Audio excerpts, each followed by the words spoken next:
जय जगन्नाथ बंधुगण आज आम जानिबा 2024 मई मासर वृष राशि मासिक राशिफल विषय।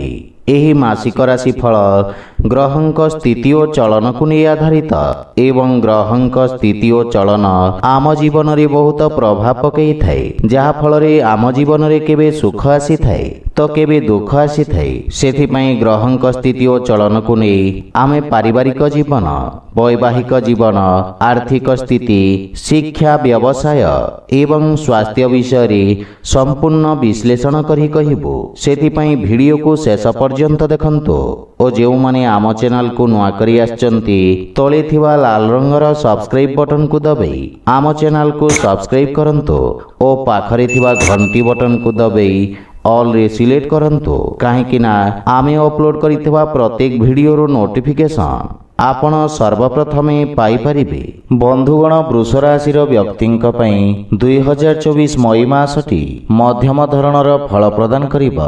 कार्य क्षेत्र रे संघर्षपूर्ण स्थिति थिबा सत्वे आपण उत्तम प्रदर्शन करिबारे सफल हेबे। क्यारियर दृष्टि मासटी उत्तम अनुकूल रहिबा। दशम भावर स्वामी शनि पूरा मास स्वग्रही हुई आपणक दशम भाव रे विराजित रहिबे, जहा फल रे आपणको परिश्रम करिवार आवश्यकता रहिछि एवं आपण समस्त प्रकार परिस्थिति को साहसतार सहित सामना करिबे।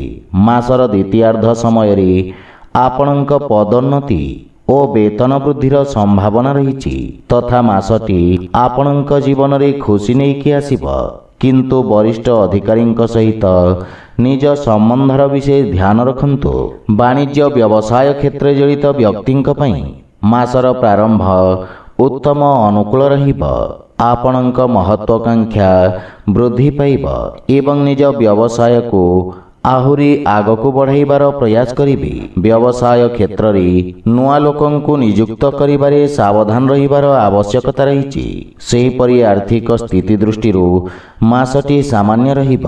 मासर प्रारंभ रे बृहस्पति, सूर्य और शुक्र द्वादश भाव रे विराजित रहिबे एवं शनिक दृष्टि रहिब, जहा फल रे अत्यधिक खर्चर जोग उत्पन्न हेब एवं आपणक उपरे आर्थिक चाप वृद्धि पाइब। अवश्य राहु, मंगल और बुधंक एकादश भाव रे उपस्थिति आपणको आश्वस्ति प्रदान करिब तथा आपणक आमदानी मध्य उत्तम रहिब एवं कोनोसी गुप्त धन बा आकस्मिक धन प्राप्तिर संभावना रहिछि। मासर उत्तरार्ध रे 14 मई को सूर्य और 19 मई को शुक्र आपणक लग्न भाव को गोचर करिबे, जहा फल रे आपणक व्यवहार रे हानि घटिब एवं आर्थिक स्थिति रे सुधार आसिबाकु लागिब। जदि आपण कोनोसी प्रकार निवेश करिवार योजना करुछंती ताहेले मासर उत्तरार्ध समय रे करंतु, सकारात्मक परिणाम प्राप्ति हेब। सेहिपरि प्रेम और वैवाहिक जीवन दृष्टि राहु, मंगल और बुध भली ग्रहंक प्रभाव पंचम भाव रे रहिब एवं केतु पंचम भाव रे विराजित अछंती, जहा फल रे प्रेमीक सहित मतभेद और मनमतांतरर प्रबल संभावना रहिछि। सेथिपई अनावश्यक जुक्तितर्क और वाद विवादरू आपणको दूरेई रहिबार आवश्यकता रहिछि। 10 मई को बुध द्वादश भाव को गोचर करिबि, जहा फल रे स्थिति रे सामान्य सुधार आसिब, किंतु प्रेमीक भावनार विशेष ध्यान रखंतु। सेहिपरि विवाहित व्यक्ति माननक पई मासर प्रारंभ समय उत्तम अनुकूल रहिब। जीवन साथी माध्यमरू धन प्राप्तिर मध्य संभावना रहिछि एवं सामाजिक क्षेत्र रे आपणक वर्चस्व वृद्धि पाइब तथा वैवाहिक दाम्पत्य जीवन सुखमय रहिब एवं परस्पर मध्यरे उत्तम सामंजस्य स्थापित हेब।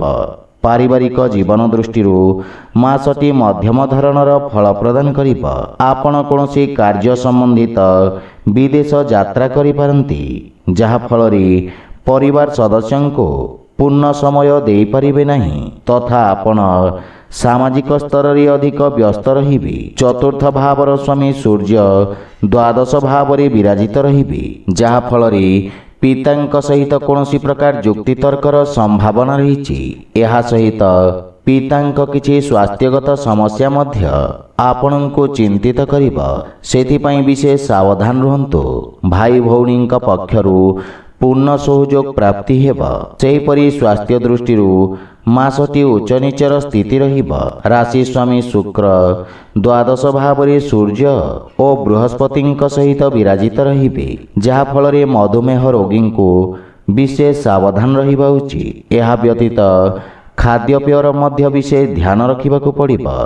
ଆପଣଙ୍କ ପାଇଁ ପ୍ରତିକାର ହେଲା ଆପଣ ପ୍ରତ୍ୟେକ ସୋମବାର ଦିନ ଶିବଲିଙ୍ଗରେ ଜଳ ଅର୍ପଣ କରନ୍ତୁ, ଶୁଭଫଳ ପାଇବେ। ତ ବନ୍ଧୁଗଣ, ଏହା ଥିଲା 2024 ମଇ ମାସର ବୃଷ ରାଶିର ମାସିକ ରାଶିଫଳ ବିଷୟରେ। ଯଦି ଭିଡ଼ିଓଟି ଆପଣମାନଙ୍କୁ ଭଲ ଲାଗିଥାଏ ଲାଇକ୍ ସେୟାର ଓ କମେଣ୍ଟ କରି ଜଣାନ୍ତୁ ଏବଂ ଆମ ଚ୍ୟାନେଲକୁ ସବସ୍କ୍ରାଇବ୍ କରନ୍ତୁ। ଜୟ ଜଗନ୍ନାଥ।